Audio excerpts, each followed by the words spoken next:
O Corão diz, no capítulo 17, Isra, verso de número 110, o chame de Deus ou Senhor da Misericórdia. Qualquer nome que você o chame, a ele pertence os mais belos nomes. Você pode chamar a Deus por qualquer nome, mas precisa ser um nome bonito. Tem que ser um nome que Deus mesmo o deu, e esse nome não pode trazer a figura de alguém à sua mente. E no Alcorão existem 99 nomes dados a Deus, o mais misericordioso, aquele que possui maior compaixão, aquele que tudo sabe, e o mais popular é Alá. E esse verso que diz que a Deus pertence os mais belos nomes, além de estar presente no capítulo 17, verso 110, também está presente no capítulo 7, verso 180, capítulo 20, verso 8, e também capítulo 59, verso 24, onde todos dizem que a Deus pertence os mais belos nomes. E existem alguns critérios a respeito dos nomes e os atributos de Deus.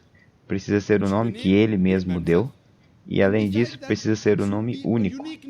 Por exemplo, a maioria de nós sabe que o primeiro homem a pisar na Lua foi Neil Armstrong. Se eu tiver que dar um atributo a Neil Armstrong e disser que ele é um astronauta, não é um atributo único, mesmo que ele seja um astronauta, porque existem milhares de astronautas. Se nós revertermos a pergunta, e se nós colocarmos dessa maneira, quem é um astronauta? A resposta não será Neil Armstrong. A resposta pode ser 1000 pessoas diferentes. Se eu disser que Neil Armstrong é um americano, existem milhões de americanos. Se eu perguntar quem é americano, você pode me dar milhares de nomes. Não é um atributo único que pertence a Neil Armstrong.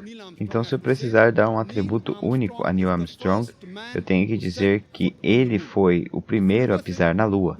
Porque se nós revertermos e perguntarmos quem foi o primeiro homem a pisar na Lua, a resposta será Neil Armstrong. Da mesma maneira, quando se dá um atributo a Deus, esse atributo tem que ser único. Se eu disser que Deus construiu um prédio, quem pode criar um prédio? Muitas pessoas podem. Mas se você disser Ele é o Criador, ou Criador do Universo, quem é o Criador do Universo? Deus Todo-Poderoso. O mais misericordioso. Quem é o mais misericordioso? A resposta é uma só, Deus. Então, o nome e o atributo dados a Deus têm que ser únicos e pertencerem apenas a Deus e ninguém mais. Algumas pessoas dizem, mas por que apenas um Deus? Por que não pode haver muitos deuses? Se existissem muitos deuses, eles estariam lutando entre eles. Nós encontramos isso em algumas mitologias, como a grega e a nórdica, mas também em algumas religiões, onde temos deuses lutando contra deuses. Um Deus lutando com o outro. Um Deus ajudando o outro Deus a lutar contra o terceiro Deus. Você consegue acreditar em um Deus que pode ser derrotado? E outras pessoas dizem, por que não pode haver diferentes deuses? Um para o céu, outro para o sol, outro para o vento, outro para a água. Imagine se existisse um Deus para cada coisa, cada um com poder sobre o seu pequeno território. É mais racional acreditar que existe um Deus com controle sobre todas as coisas do que vários deuses lutando entre si e cuidando de coisas diferentes.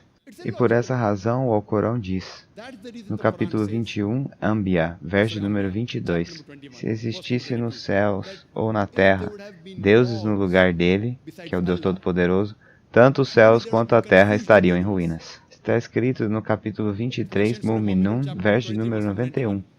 Deus nunca teve um filho ou filha, nem mesmo existe nenhum Deus além dele. Se existisse, cada Deus pegaria sua criação e deixaria de um lado e tentaria superar os outros deuses. Certamente estariam lutando entre eles, assim como vimos na mitologia.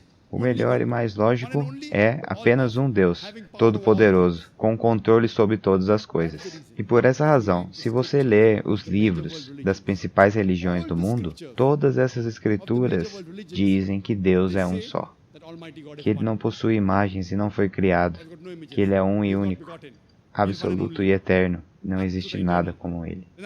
E com o passar do tempo, muitas das escrituras foi alterado, exceto o Alcorão. E Deus diz no capítulo 2, Bacará, verso de número 79. Ai daqueles que escrevem com suas próprias mãos uma revelação e dizem, isto veio de Deus, a fim de fazer dinheiro vendendo por um preço insignificante. Ai deles, pelo que suas mãos escreveram e por aquilo que ganharam. Então o Alcorão registrou que pessoas escreveram as revelações com suas próprias mãos e disseram, isso veio de Deus. Com o passar do tempo, todas as escrituras que vieram antes do Alcorão foram alteradas, e já que elas não eram a última e definitiva revelação de Deus, o Senhor Deus Todo-Poderoso achou que não seria necessário as mantê-las em seu estado puro.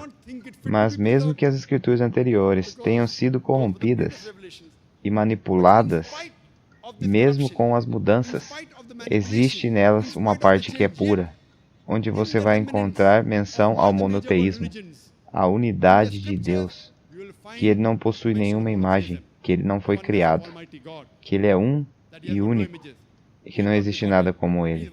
Se você acredita em um conceito de Deus, esse deve ser de acordo com as suas escrituras.